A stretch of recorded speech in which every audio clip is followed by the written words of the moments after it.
પૂજા કરવા માટે સૌ સામગ્રી લઈને નીકળ્યા.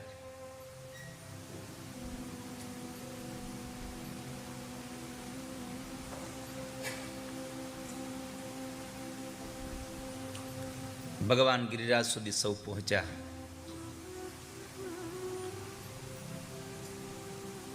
ભગવાને નંદ બાબા દ્વારા કહેવડાવ્યું કે બાબા બધાને કહેજો હો, બહુ સામગ્રી લઈને આવે, વધારે સામગ્રી લઈને આવે. બાબાએ પૂછ્યું પણ કનૈયા આટલી બધી સામગ્રીને શું કરવી તારે? તો કહે છે બાબા આપણે યજ્ઞ કરીએ, આપણે પૂજા કરીએ અને આપણે બધા જમી લઈએ એવું ન ચાલે. આ સંસારના કૂતરાથી લઈ અને ચાંડાલ સુધીના બધા જીવાત્માઓને આ પૂજાના પ્રસંગે પ્રસાદ મળવો જોઈએ. આવી ચિંતા કેવલ પ્રભુ જ કરી શકે હો, પ્રભુ જ કરી શકે હો. આપણે શું કરી શકવાના હતા?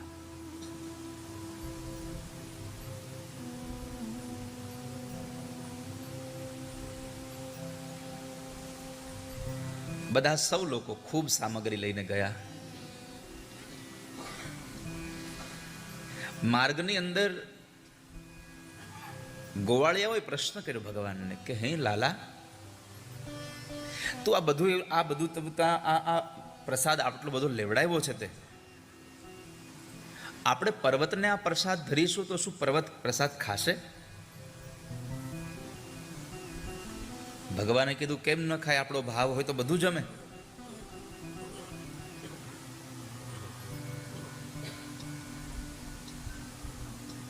જો કર્માબાઈનો ખીચડો ખાધો હોય તો આપણે આટલા બધા ભોગ ન જમે. કર્માબાઈ કહેતી હોય ખાંડી રે ખૂંદીને બનાવ્યો ખીચડો અને તેમાં રેડ્યા તલના તાજા તેલ. જો ભગવાને પૂછ્યું કે મારે આવવાનું છે કઈ જગ્યાએ જમવા? કર્માબાઈને પૂછ્યું મારે ક્યાં જમવા આવવાનું છે? ગામના પછવાડે વાલા મારું ઝૂંપડું. ગાવ કર્માબાઈ, ગાવ બધા.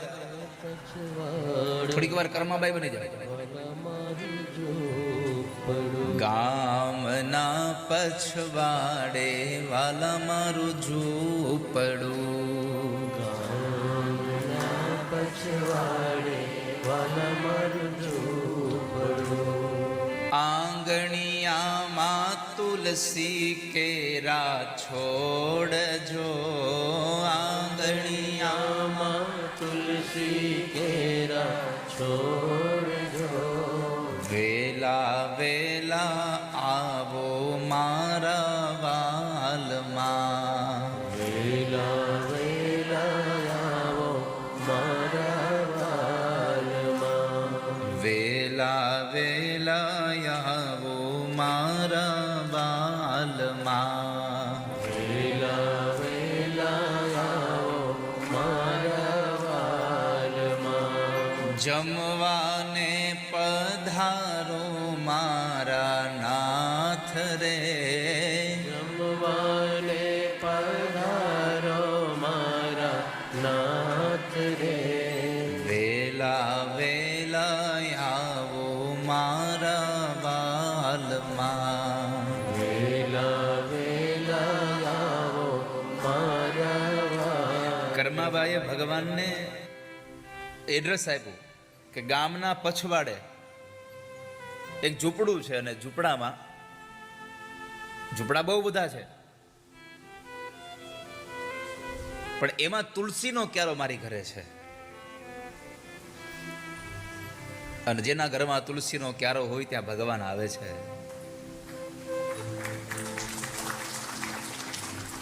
જેને આંગણીએ તુલસીનો ક્યારો ત્યાં વસે મારો નંદનો દુલારો. જેને આંગણીએ તુલસીનો ક્યારો ત્યાં વસે મારો નંદનો દુલારો. તો કર્માબાઈ કહે છે કે ગામના પછવાડે મારું ઝૂંપડું છે અને એમાં બરાબર આંગણામાં તુલસીના છોડ છે. આ નિશાની યાદ રાખજો. એટલી નિશાની પ્રભુજી આવજો, એટલી નિશાની પ્રભુજી આવજો.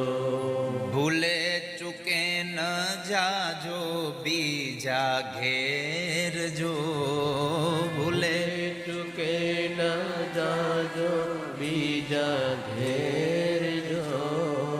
વેલા વેલા આવો મારા વાલમાં, વેલા વેલા આવો મારા વાલમાં. અમે ખાંડીને સરસ મજાનો ખીચડો બનાવ્યો છે, તલના તેલ નાખ્યા છે, માટે તમે જમવા આવજો. અને પછી જે ભગવાનના ભક્તો ભગવાનને પ્રાર્થના કરે, ભગવાન કહે છે કે ભાવથી જમાડો તો કૃષ્ણ જમે. કેવો ભાવ કરવો જોઈએ? ભગવાનને કીધું મીઠો રે લાગે તો મોહન માગજો, મીઠો રે લાગે તો મોહન માગજો. શરમાતા નહીં જોજો મારા નાથ રે, શરમાતા નહીં જોજો મારા નાથ રે. વેલા વેલા આવો મારા વાલમાં, વેલા વેલા આવો મારા વાલમાં. અને એકલા એકલા આવતા નહીં.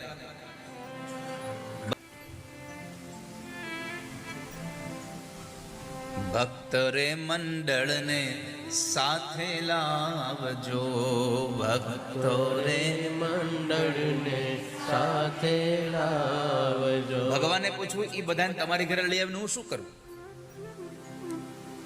તો ભગવાનના ભક્તો ભગવાનને કહે છે કે બધાને લઈને મારા ઘરે આવજો. શું કામે? ગરીબ ઘરનો લેવાને પ્રસાદ જો, ગરીબ ઘરનો લેવાને પ્રસાદ જો. એ તો ભાગ્યમાં હોય તો ઠાકોરજી જમે. ભગવાન આપણી ઘરે ક્યારે આવે? ગયા વર્ષની કથામાં અમારે હેમેન્દ્રભાઈના ઘરે ઠાકોરજી 5 દિવસ રોકાણા. આ વખતે અમારે દેવરાજભાઈ ઘરે રોકાણા. મારે ઠાકોરજીનું વજન કરવું પડશે. આ 2 કિલો વજન વધી ગયો છે એનો.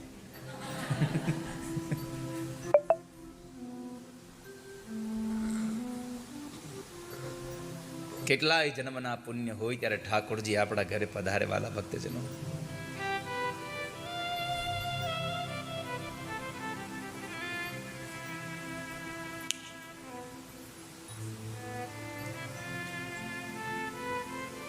આજે આમ તમે જુઓ તો આ કથામાં ઠાકોરજી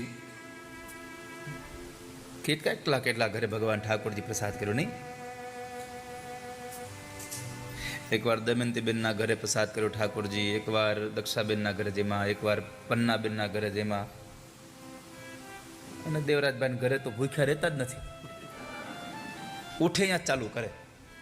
અને સારું છે એની વાહે આપણે તો મળે. ઓલી કહેવત છે વાડ વાહે એવડો પીવે. પરંતુ ભગવાન પાસે એટલી પ્રાર્થના કરવી, ઠાકોરજી અમારા ઘરે જમવા આવજો. અમારા ઘરનો પ્રસાદ ગરીબ ઘરનો લેવાને. ગરીબનો અર્થ એવો ન સમજતા કે ઘરમાં કાંઈ મેળ ન હોય. દૈન્ય ભાવ હોવો જોઈએ, હૃદયનો ભાવ હોવો જોઈએ. અમારા હૃદયનો ભાવ છે એવો. ગરીબ ઘરનો લેવાને પ્રસાદ જો, ગરીબ ઘરનો લેવાને પ્રસાદ જો.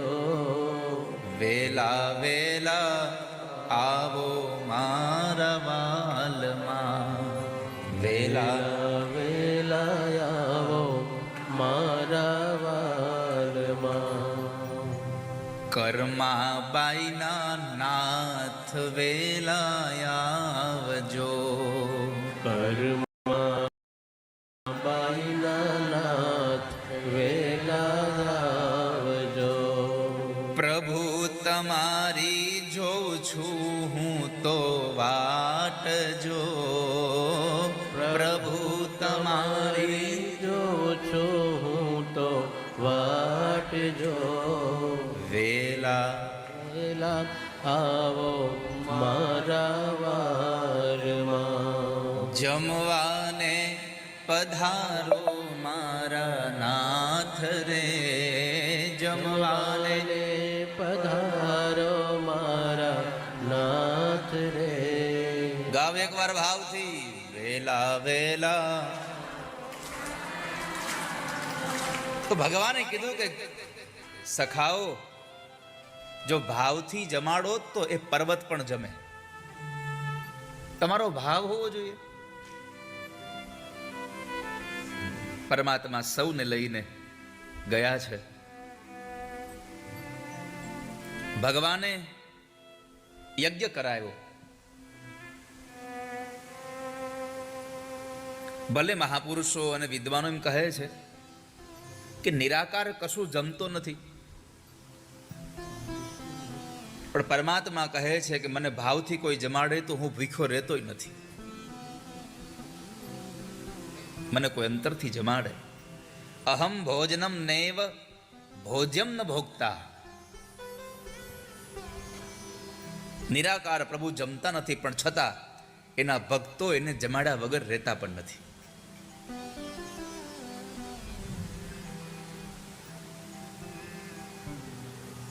અને ભાવથી જમાડો ને તો ઠાકોરજી જમી જાય. એકવાર એક ભક્ત ભગવાનને રોજ થાળ ધરે, એમાં બરાબર એને 12 ગામ જવાનું થયું. એના છોકરાને કીધું, 10-12 વર્ષના છોકરાને, કે બેટા એક કામ કરજે, આ થળ તને દઈને જાઉં છું, તું બપોરે ભગવાનને જમાડી દેજે હો. ભલે વાંધો નહીં. મા બાપ બેવ ગામત્રે ગયા, સાંજે પાછા આવી જવાના હતા. પણ બપોરનો થાળ બનાવીને એ પતિ પત્ની બંને પોતાના છોકરાને જવાબદારી દઈને જાય છે. પહેલી વાત તો મારે તમને એ કહેવી છે આ ઉપરથી, કે તમે ગમે ત્યાં જાઓ પણ તમારા ઘરના ભગવાન જે મંદિરમાં બિરાજે છે એ ભૂખ્યા રહેવા જોઈએ નહીં ક્યારેય. ઠાકોરજી ભૂખ્યા ન રહેવા જોઈએ. એવું નથી કહેતા ભગવાન કે તમે મારા માટે બીજું કંઈક સારામાં સારું બનાવતા જાઓ. તમે જે જમવાના છો એ જ ઠાકોરજીને આપો, પણ પ્રભુને જમાડ્યા વગર તમે ઘરમાં જમશો નહીં ક્યારે. પરમાત્માને બધું નહીં તો તમે જેવું આપશો એવું તમને મળશે. હા, સીધી વાત છે.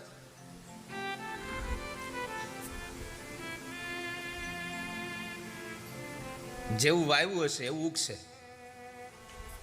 આપણે તો લગ્નની કંકોત્રી આવે કે ફરવા જવાનું હોય તો બહારથી તાળું માની વ્યા જઈએ, એને અંદર પૂરી.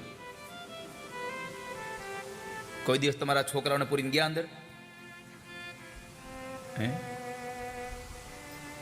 એકવાર એક પરિવારને આમંત્રણ આવ્યું કે અમારા ઘરે લગ્નમાં આવજો.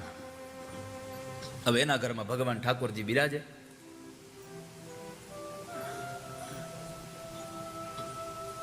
જવાનું થયું એટલે શું કર્યું ખબર છે? 3-4 દિવસ જવાનું હતું. તો એને ભગવાન પાસે એક પાણીનો પ્યાલો મૂક્યો અને એક આખું એપલ ભગવાન પાસે મૂકી અને બહારથી લોક મારીને 3-4 દિવસ વયા ગયા લગ્નમાં.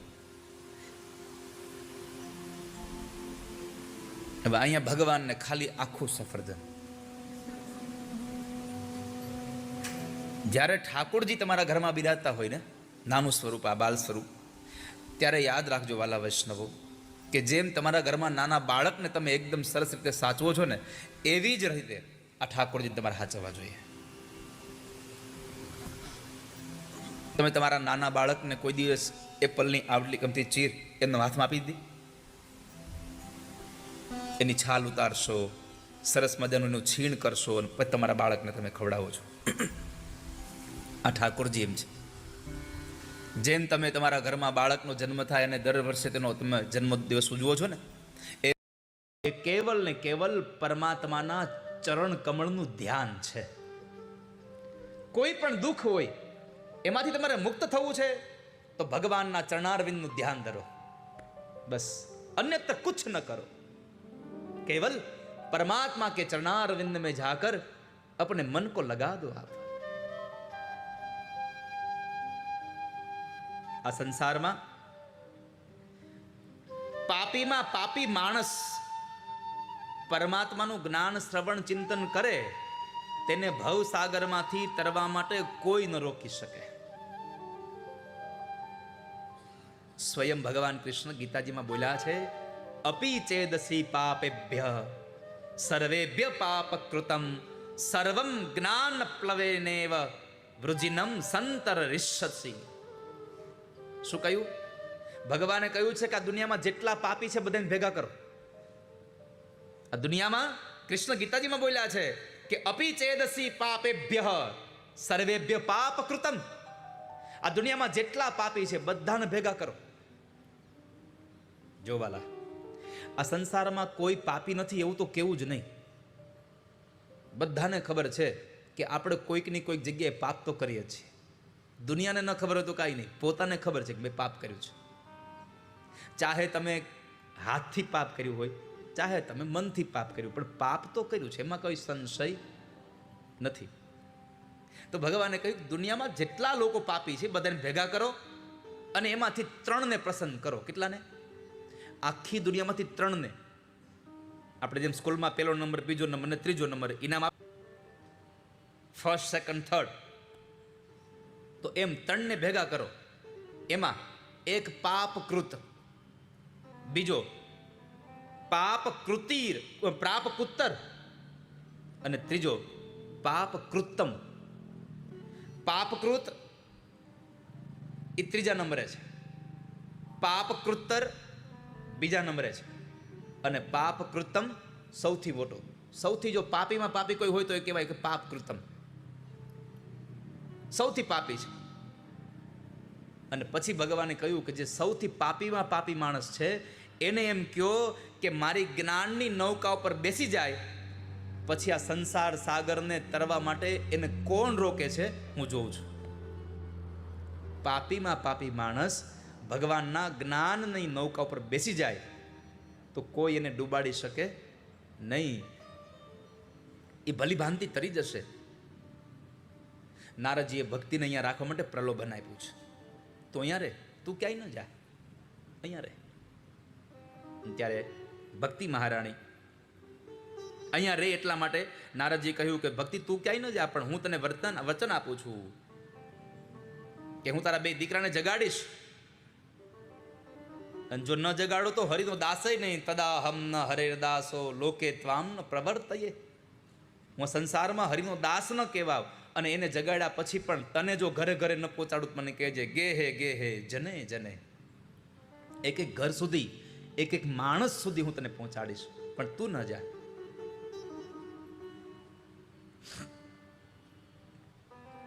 ભગવાનને મેળવવા માટે સાધન છે ભક્તિ. પરમાત્માને મેળવવા માટેનું સાધન ભક્તિ છે. અને આ ભક્તિનું જો કોઈ શ્રેષ્ઠ ઉદાહરણ હોય તો ભાગવતની ગોપીઓ છે. ભાગવતની ગોપીઓ પરમાત્માને મેળવ્યા છે. પરમાત્માના દર્શન વગર આપણું કોઈ સાફળ નથી આ સંસારમાં. અક્ષણવતામ ફલમિદમ ન પરમ વિદામ. ગોપીઓ કહે છે કે એ બેન, માણસ તો બન્યા, માણસના શરીરમાં ભગવાને કાન આપ્યા, નાક આપ્યું, જીભ આપી, આંખું આપ્યા, હાથ આપ્યા, આ પગ આપ્યા, આનું સફળતા શેમાં?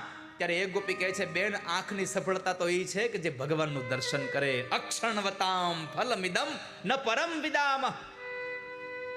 આ આંખ ત્યારે સફળ થઈ કહેવાય કે જ્યારે ભગવાનનું દર્શન કરે. નકર આની કોઈ સફળતા નથી, આનું કોઈ જીવન નથી.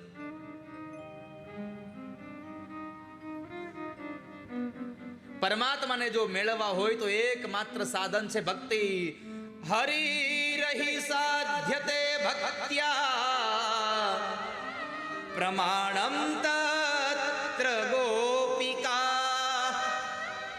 ભગવાનને મેળવા ભક્તિ માત્રથી એનું પ્રમાણ હોય તો ગોપીઓ છે. ગોપીઓએ ભગવાનને ભક્તિથી મેળવા છે. કારણ ભક્તિથી પરમ કલ્યાણ થાય, ભક્તિથી પરમાત્માનું પ્રાપ્તિ થઈ શકે. તત્ર ગોપિકા. ભક્તિ તું ક્યાંય ન જા. અને આ ભક્તિના દુઃખને દૂર કરવા માટે જ્યારે નીકળેલા નારદને બદ્રી વિશાલમાં સનત કુમારો મળ્યા અને સનત કુમારોને પ્રશ્ન કર્યો અને સનત કુમારોને આ વૃત્તાંત બતાવ્યું કે જે જ્ઞાન અને વૈરાગ્ય ગીતાના શ્લોક અને વેદના મંત્રોથી ન જાગે એને જગાડવા માટે કયો શ્રેષ્ઠ સાધન છે મને બતાવો, મારા પર અનુગ્રહ કરો. અનુગ્રહસ્તુ કર્તવ્યો મયિ દીને દયા પરે. નારદજીએ કહ્યું મારા દીન ઉપર અનુગ્રહ કરો, મારા પર અનુગ્રહ કરો. એટલે તો રામાયણ કહે અબ કछु નાથ ન ચાહીએ કેવલ અનુગ્રહ તો રે. દીન દયાલ અનુગ્રહ તો રે. આ સંસારમાં પરમાત્મા પાસે માગો ને તો અનુગ્રહ માગજો ભગવાનનો. ભગવાન પાસે માગવાનો વારો આવે તો અનુગ્રહ માગવો. જેવી તેવી વસ્તુ માગ્યા ન કરશો. અને જો પરમાત્માનો અનુગ્રહ અને તમારી શ્રદ્ધા આ બેયનું મિલન થઈ ગયું તો પછી ચિંતા જ નથી. પરમાત્માના અનુગ્રહ રૂપી વર અને સાધકની એટલે કે જિજ્ઞાસુ પુરુષની એનામાં જન્મેલી પરમાત્મા પ્રત્યેની શ્રદ્ધા રૂપી કન્યા, પરમાત્માના અનુગ્રહ રૂપી વરાજા સાથે સાધકની શ્રદ્ધા રૂપી દીકરીના જો લગ્ન થઈ જાય અને એમાં જો પાક્કો વિવાહ થાય ને, શાસ્ત્રીય રીતે વિવાહ થાય તો એના દ્વારા પરમાર્થનો પ્રસવ થાય એમાં કોઈ સંશય જ નથી. ભગવાનનો અનુગ્રહ અને આપણી શ્રદ્ધા આ બે ભળી જાય એટલે એમાંથી પરમાર્થ જન્મે, એનો પ્રસવ થાય. અને પરમાર્થ દીન બનાવવામાં જે મજા છે ને એવી મજા ક્યાંય નથી. દીન બની જાઓ. નહીં તો નારદ અને સનત કુમારો બે બ્રહ્માના દીકરા છે, બે ભાઈઓ છે, પણ જ્ઞાન પ્રાપ્ત કરવું તું એટલે નારદ દીન બની ગયા છે. કંઈક મેળવવું છે એટલે અહંકાર છોડી દીધો. અને મેં ગઈકાલે કહ્યું હતું કે જ્યાં સુધી અહંકાર ન છૂટે ત્યાં સુધી તમે કાંઈ મેળવી ન શકો. કોઈ દિવસ અહંકાર ન છૂટે ત્યાં સુધી તમે પ્રાપ્તિ ન કરી શકો કાંઈ. નારદે જે પોતાની ચિંતા કરી એ ચિંતામાંથી સનત કુમારો એને શાંત કર્યા. વેદોના સાર રૂપી કથા ભાગવત એને સંભળાવો. નારદે કહ્યું હું બીજે ક્યાં સાંભળવા જાઉં, તમે જ મને સંભળાવો. અને નારદના કહેવા અનુસાર કથા ક્યાં કરવી, ક્યાં કરશો કથા? તો નક્કી કર્યું કે ગંગાના એક આનંદ નામના તટ ઉપર ભગવાનની કથા કરીએ. અને કથા ક્યારે મળે, સત્સંગ ક્યારે મળે?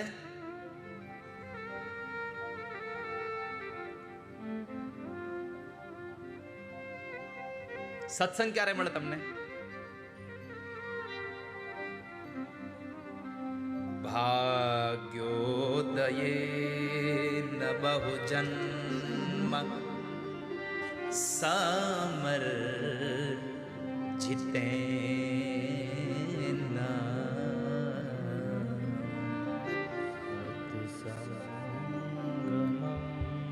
ચલવતે પુરુષો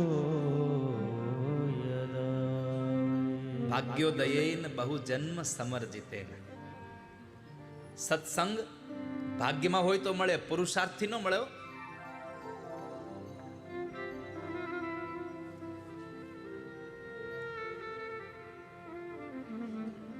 ભાગ્યમાં હોય તો સત્સંગ મળે. અને એટલે તો કહે છે કે તમે સત્સંગમાં જાઓ ને ત્યારે પરમાત્માની સાથે જોડાવા માટે સત્સંગમાં જવાનું છે. ભગવાનની હારે જોડાવા માટે સત્સંગમાં શા માટે જઈએ?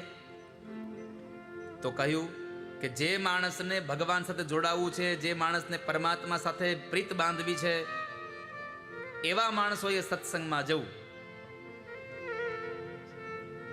સત્સંગમાં તમે જાઓ ને એટલે એમાં જરૂરી નથી કે તમને વૈરાગ લાગી જાય. સત્સંગમાં તો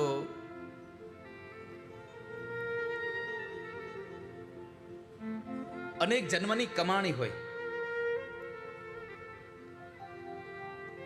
તો જઈ શકાય. જે માણસ સત્સંગમાં ન ગયો હોય એ માણસનું જીવન આ સંસારમાં કાંઈ કામ નથી. જન્માંતરે ભવે પુણ્યમ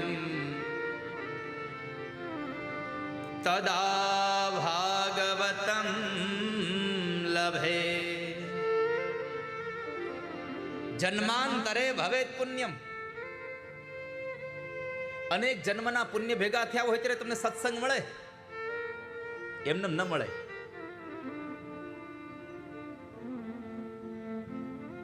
આ જન્મ માત્રમપી ન શઠે ન કિંચિત ચેતમ વિધાય શુકશાસ્ત્ર કથાન પીતા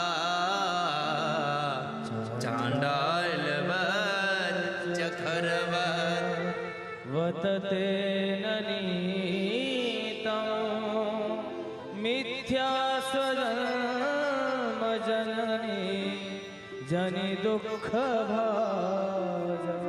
મિથ્યા સ્વજન્મ જનની જની દુઃખ ભાજા. જેણે પરમાત્માની કથા નથી સાંભળી ને એનું જીવન હાવ નકામું છે, ગધેડા જેવું છે, ચાંડાલ જેવું છે. અને એની માતાને માત્ર જન્મના સમયે દુઃખ દેવા આવ્યો છે એટલું કામ છે, બાકી કાંઈ કામ નથી જેને કથા નથી સાંભળી. એને એટલે તમને વારે વારે કહેતા હોય કે ભાઈ જ્યારે કથા હોય ને ત્યારે કથામાં જાઓ, 11 હોય ત્યારે સત્સંગમાં બેસો. ને તમે તો કેટલા બધા ભાગ્યશાળી છો કે આજે હજી 9મી છે, કાલે 10મી અને શનિવારે એકાદશી. એકાદશીના દિવસે જ કનૈયો આવશે. લ્યો, આપણો નંદ ઉત્સવ એ શનિવારે છે.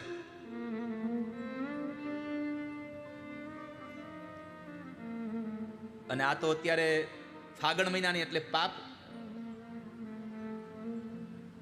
જો પંચાંગમાં જો પાપ મોસી ઈ જ છે કઈક, હે ઈ જ છે ને. કેટલા લોકોને ખબર 11 છે શનિવારે? કેટલા લોકો રહેવાના છો? હાથ જો કરો. એકે 11 રહેતા હોય ને, ન રહેતા હોય તો કાંઈ વાંધો નહીં, પણ મારી પ્રાર્થના છે કે આ શનિવારની એકાદશી રહેજો. એ દિવસે ભગવાનના પ્રાગટ્યની કથા સાંભળજો. તમારા જન્મથી લઈને અત્યાર સુધીના બધા પાપમાંથી મુક્ત કરી દેશે મારો ઠાકોરજી. બધી રહ્યો તો વાંધો જ નથી, પણ કદાચ તમારાથી ભૂખ્યું ન રહેવાતું હોય, પણ એકાદશી, આ એકાદશી તો રહેવાની જ છે. ફરજિયાત છે. જો એકાદશી રહીને નહીં આવો એટલે હું માર્યા વગર નથી મૂકવાનો બધાને. ઢીબડી નાખું બધાને. ઢીકે પાટે માર્યો કે મને.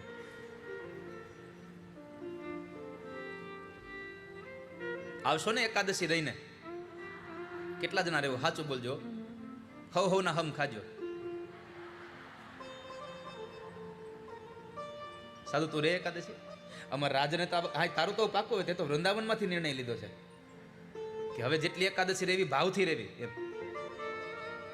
ગિરીશભાઈ રહેવા માંડ્યા. હવે તો શુભમ તું તો અભી નહીં રહેતા ને એકાદશી? एकादशी करता है तू? अच्छा, कितने वक्त की? 1 वक्त की, 2 वक्त की, 3 वक्त की? तीनों 3 की? अच्छा. विनोद शंकर, आप भी रहते हो ना? एकादशी करो, भगवान फल देंगे, आज नहीं तो कल.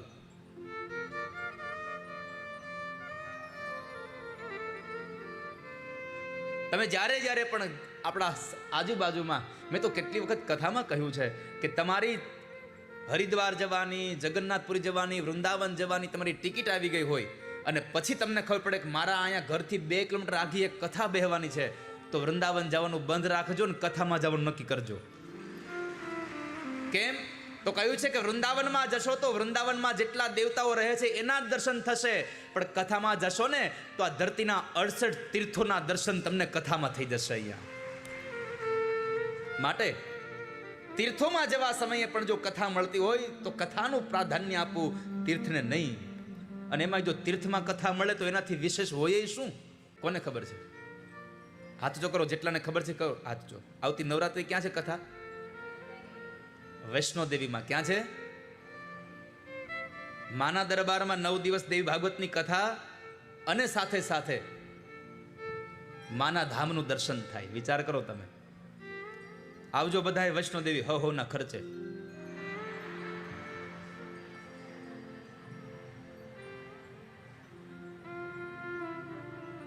તો જ્યારે જ્યારે પણ સત્સંગ થતો હોય વાળા, ત્યાં જાજો તમે અને પછી ભગવાનની હારે નાચજો, કૂદજો તમે. હારે તંગમાં